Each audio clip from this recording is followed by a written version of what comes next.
Chapter 1 just an old book. एक typical school hallway, students की चटर और लाफ्टर चारों तरफ गूंज रही थी। लेकिन इस भीड़ में एक लड़का था जो हमेशा दूसरों के मजाक का शिकार बनता था। Quinn. Try not to die by tripping over yourself Quinn. कहीं गिरकर मर मत जाना क्विन। पीछे से किसी लड़के ने चिल्लाकर कहा और बाकी स्टूडेंट्स हंसने लगे। क्विन ने पहले की तरह इसे इग्नोर करने की कोशिश की, लेकिन अंदर से वह अभी भी हर्ट महसूस कर रहा था। वह यह सब रोज फेस करता था और आज भी कुछ अलग नहीं था। पर इस बार वह चुप नहीं रह सका। उसने अपना कदम धीमा किया, रुका और फिर अपनी पुरानी और टेढ़ी मेढ़ी ग्लासेस को ठीक किया। फिर पीछे मुड़कर उसने मजाक उड़ाने वाले लड़के को मिडल फिंगर दिखा दी। I bet you don't even know how many fingers I am holding up. शर्त लगाता हूं कि तुम्हें पता भी नहीं होगा कि मैं कितनी उंगलियां दिखा रहा हूं। इस इंसल्ट से गुस्से में आकर वह लड़का दौड़ता हुआ क्विन की तरफ आया। You level 1 piece of Krebs.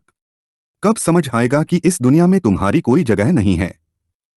लड़के ने अपने हाथों को आपस में जोड़ते हुए एक ग्रीन एनर्जी बॉल बनाई और उसे क्विन की तरफ फेंक दिया। A powerful energy beam shot towards Quinn. Quinn को कोई रास्ता नहीं दिखा। एनर्जी बीम इतनी फास्ट थी कि वह डॉज भी नहीं कर सकता था। उसने अपनी आंखें बंद कर लीं और खुद को पेन सहने के लिए तैयार किया। बूम!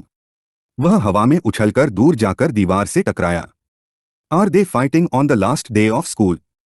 क्या वे स्कूल के आखिरी दिन लड़ रहे हैं? चारों तरफ एक भीड़ इकट्ठा हो गई।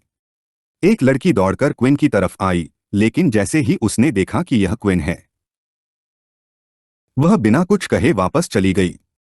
उसके दोस्त उसका मजाक उड़ाने लगे। I can't believe you tried to help him. Quinn ने धीरे धीरे खुद को संभाला, अपने टूटी हुई ग्लासेस उठाए और अपने हाथ में पकड़कर बाहर निकल गया। अ लोनली लाइफ क्विन के लिए यह दिन बस एक और ह्यूमिलिएशन का चैप्टर था। लेकिन वह इसे और सहना नहीं चाहता था।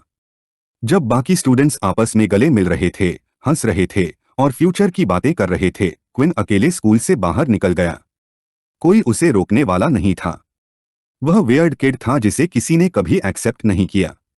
वह अपने छोटे से सिंगल बेडरूम अपार्टमेंट में पहुंचा जो उसे गवर्नमेंट ने दिया था। यहां बस एक सिंगल बेड, एक डेस्क और एक पुराना टीवी था। टीवी सिर्फ बैकग्राउंड नॉइस के लिए था, वह कभी कुछ देखता नहीं था।